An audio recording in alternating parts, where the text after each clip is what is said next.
Hello everyone, আসসালামু আলাইকুম। কেমন আছেন সবাই? আশা করছি সবাই ভালো আছেন। আলহামদুলিল্লাহ, আমরাও ভালো আছি। সবাইকে জানাচ্ছি ঈদের শুভেচ্ছা। আসলে এই ভিডিওগুলো হচ্ছে ঈদের আগের দিন থেকে শুরু করে ঈদের দিন পর্যন্ত ভিডিওগুলা, বাট সময়ের অভাবে কিন্তু আমি এই ভিডিওগুলা আপনাদের সাথে শেয়ার করতে পারিনি। ঈদ মানেই খুশি, ঈদ মানেই আনন্দ।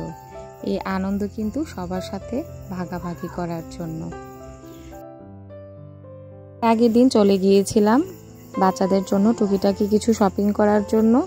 তো গিয়ে দেখি ওইখানে প্রচুর ভিড় ছিল, সেজন্য আসলে ওইরকমভাবে আমি ভিডিও আপনাদের সাথে শেয়ার করতে পারিনি। হালকা পাতলা কিছু ভিডিও শেয়ার করেছি। ছোটবেলা থেকে শুনেছি কুরবানির ঈদে কিন্তু জামা কাপড় অনেকেই নেয় না, বাট এবার আমার শপিংয়ে এসে কিন্তু ধারণাটা চেঞ্জ হয়ে গিয়েছে। এসে দেখলাম যে প্রচুর ভিড়, আর এই ভিড়ের মধ্যে কিন্তু মোবাইল বের করে যে আপনাদের সাথে ভিডিও শ্যুট করে শেয়ার করব সেই অপশনটাও কিন্তু ছিল না, কারণ এখানে এত মানুষ ছিল যা বলার বাইরে।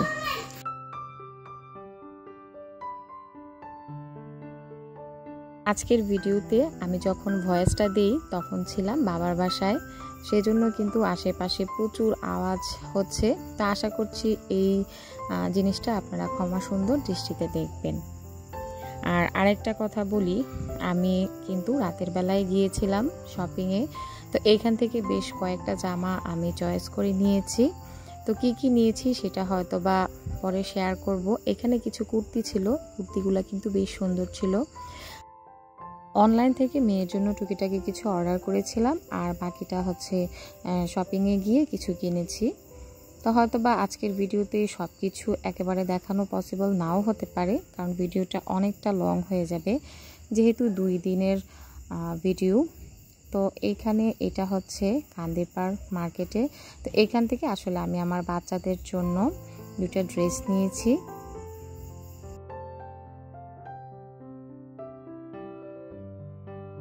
ওই টাইমটা কিন্তু সন্ধ্যা হয়ে গিয়েছিল, সেজন্য হয়তো ক্যামেরাতে খুব ভালো করে আসেনি। তারপর এখান থেকে বাচ্চাদের জন্য কিছু কসমেটিক্স, অর্নামেন্টস এগুলো নিয়েছি। তো এটা হচ্ছে ঈদের দিন সকালবেলা। তো কি কি নিয়েছি আসলে সেটা আর শেয়ার করা পসিবল হয়নি। তো সকালবেলা আমাদের ঘরের যে দেশি মোরগ ছিল ওইটা 2 দিন আগেই জবাই করে রেখেছিলাম। তো ওইটা কিন্তু সকাল সকাল আমি রান্না করে ফেলেছি, কারণ আমি জানি ঈদের আগে বা পরে কিন্তু মুরগিটা জবাই করা যাবে না। তো সেজন্য এটা আগে আমি জবাই করে কেটে বেছে ধুয়ে পরিষ্কার করে ফ্রিজে রেখে দিয়েছিলাম। তো আমাদের এইখানে একটা প্রচলিত নিয়ম আছে, আমাদের এইখানে সকালবেলা হচ্ছে নর্মালি খুব একেবারে সিম্পল খাবার খাওয়া হয়, আর দুপুরের দিকে রুটি দিয়ে মাংস খাওয়া হয়। তো সেই কারণে আসলে সকাল থেকে এত ব্যস্ত ছিলাম যে আমি সব ভিডিও আপনাদের সাথে শেয়ার করতে পারিনি। অল্প অল্প করে ছোট ছোট কিছু ক্লিপস নিয়েছি।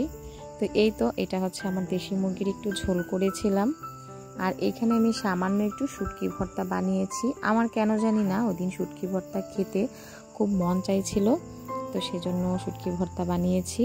আর এখানে ছিল কিছু ডিম, আমি ডিমটা ভুনা করে নিয়েছি। আমাদের ঘরেও যদি খুব বেশি মানুষ নেই, তবে আজকে মাংস কাটানোর জন্য কিন্তু বেশ কয়েকজন মানুষ এসেছে, সেজন্য ওদেরকে হালকা পাতলা খাবার দেওয়ার জন্যই কিন্তু আমার আজকের আয়োজন। এই তো এটাই ছিল আমাদের আজকের সকালের দিকের খাবার, ডিম ভুনা, মুরগির মাংস, ভর্তা, আর হচ্ছে সাদা পোলাও। তো এই রান্নাগুলো শেষ করার পরে কিন্তু আমরা হচ্ছে অন্যান্য কাজে চলে গিয়েছি, কারণ ঈদের দিনে কিন্তু প্রচুর ভেজাল থাকে। আর আসলে সেমাইটা একেবারে নর্মাল ছিল, সেজন্য সেমাইটা আর শেয়ার করিনি। আলহামদুলিল্লাহ আমাদের কুরবানির মাংস চলে এসেছে। তো আমি এখানে বসে কিছুটা সময় ভিডিও করে তারপর কাটছিলাম, কারণ আমি কুরবানির মাংস খুব কখনোই কাটিনি, সবসময় আমাদের মানুষ যে থাকে ওরাই কেটে দিয়ে যায়।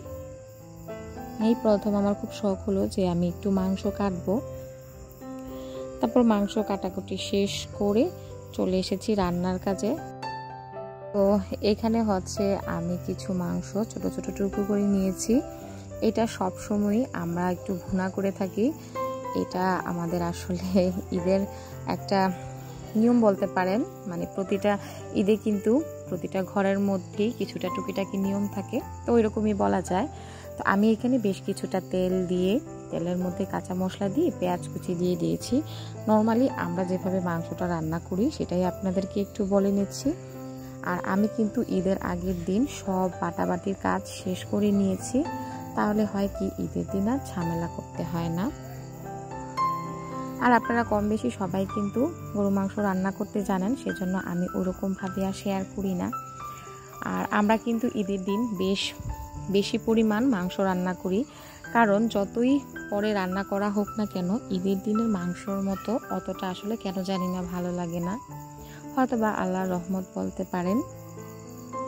তবে আমার কাছে ঈদের দিনের মাংস খুব বেশি করে রান্না করে পরে সেটাকে আস্তে আস্তে খেতেই ভালো লাগে। আপনাদের কেমন লাগে সেটা অবশ্যই কমেন্ট করে জানাবেন। আপনারা কেউ এমন আছেন যে আমার মতো ঈদের দিন বেশি করে রান্না করে তারপরে মাংসটাকে জাল দিয়ে খান? এইখানে হচ্ছে আমি সব ধরনের মশলাই দিয়েছি, আদা বাটা, রসুন বাটা, পেঁয়াজ বাটা, জিরে বাটা, আর বাকি যে গরম মশলা থাকবে ওইটা হচ্ছে আমি পরে দিব।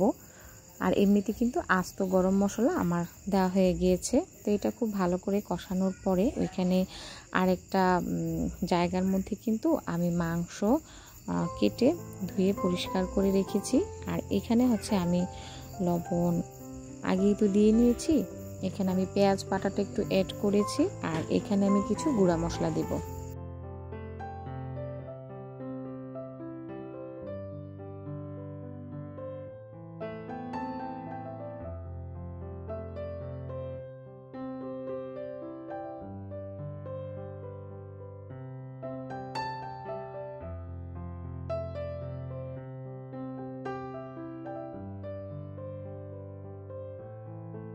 তো এখানে হচ্ছে আমার সব ধরনের মশলাগুলো কষানো হয়ে গিয়েছে। এখন আমি মাংস যে ছোট ছোট টুকরো করে নিয়েছিলাম ওগুলাই দিয়ে দিয়েছি।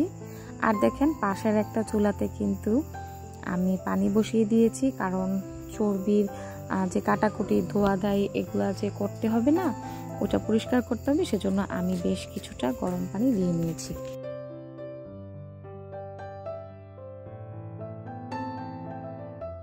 তো এখানে কিন্তু আমি এক্সট্রা করে আর তেমন কোনো কিছুই দিব না, জাস্ট নামানোর আগে আমি গরম মশলা দিয়ে নিব। গরম মশলা কিন্তু আমি আলাদা করে বেটে রেখেছি। আমি সব সময় কুরবানির মাংস ঠিক এভাবে রান্না করি, অনেকেই আবার প্যাকেটের মশলা দিয়ে রান্না করে, আসলে এটা হচ্ছে যার যার খুশি। তবে আমার কাছে এভাবে রান্না করতে বেশ ভালো লাগে। এটাকে কিন্তু এক্সট্রা করে আর কোনো পানি দিতে হবে না, কারণ এখানে মাংসের পরিমাণ কিন্তু অনেক বেশি। এটা এমনিতেই সেদ্ধ হয়ে গিয়েছে, খুব বেশি একটা সময়ও কিন্তু লাগেনি। এই যে দেখুন আমি কিন্তু সব দেওয়া হয়ে গিয়েছে, আর এটা হচ্ছে আমার ফাইনাল লুক। মাংসটা খেতে কিন্তু বেশ ভালো হয়েছিল। তো এটা দিয়ে আমরা সকলেই রুটি খেয়েছি, তারপর বেশ কিছুটা সময় বিশ্রাম নিয়েছি, কারণ ওই দিন আসলে প্রচুর পরিশ্রম হয়েছিল, যেহেতু ভুঁড়ি বিভিন্ন জিনিস কিন্তু পরিষ্কার করা ছিল, সেজন্য তো ওগুলো আর আপনাদের সাথে শেয়ার করিনি। এইখানে একটা বড় পাতিলের মধ্যে আমি মাংস রান্না করছি, আর এই মাংস রান্নাটাই কিন্তু আমরা কম বেশি সবাই বেশ পছন্দ করি।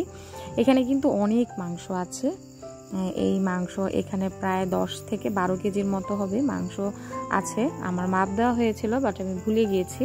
তো এখানে সব ধরনের মশলাগুলোকে খুব ভালো করে মাখিয়ে তারপর আমি এটাকে মেরিনেট করে নিব, তাহলেই দেখবো যে আমার এই রান্নাটা হয়ে গিয়েছে। আর নামানোর আগে সব মশলা দিয়ে জাস্ট আমি একটু বাগার দিয়ে নেব। আর উপর দিয়ে কিন্তু আমি কাঁচা পেঁয়াজ দিয়ে দিয়েছি, যদিও আমি পেঁয়াজ বাটা দিয়েছি।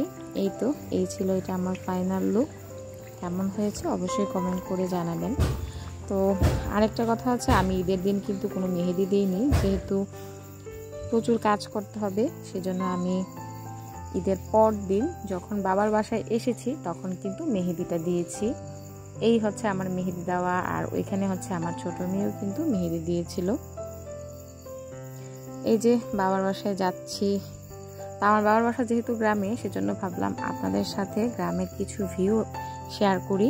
আর এই জায়গাটা কিন্তু বেশ সুন্দর, আর ঈদের দিন বৃষ্টি না হলেও ঈদের পর দিন কিন্তু অনেক বৃষ্টি হয়েছে। তো আবহাওয়াটাও কিন্তু বেশ ভালো ছিল, না গরম না ঠান্ডা এরকম। আর এইখানে ঈদ উপলক্ষে আমার ছোট বোন কেক নিয়ে হাজির। ও কিন্তু মাশাআল্লাহ খুব সুন্দর কেক বানায়। তো এই কেকটা আমাদের ঈদের জন্য গিফট ছিল। তো কেমন হয়েছে আমার আজকের এই ভিডিওটি অবশ্যই কমেন্ট করে জানাবেন। যদি ভালো লেগে থাকে তাহলে প্লিজ আমার চ্যানেলটি সাবস্ক্রাইব করবেন। এই ছিল আমাদের ঈদ ব্লগ, কেমন হয়েছে। তো সবাই ভালো থাকবেন, সুস্থ থাকবেন, আমাদের জন্য দোয়া করবেন। আল্লাহ হাফেজ।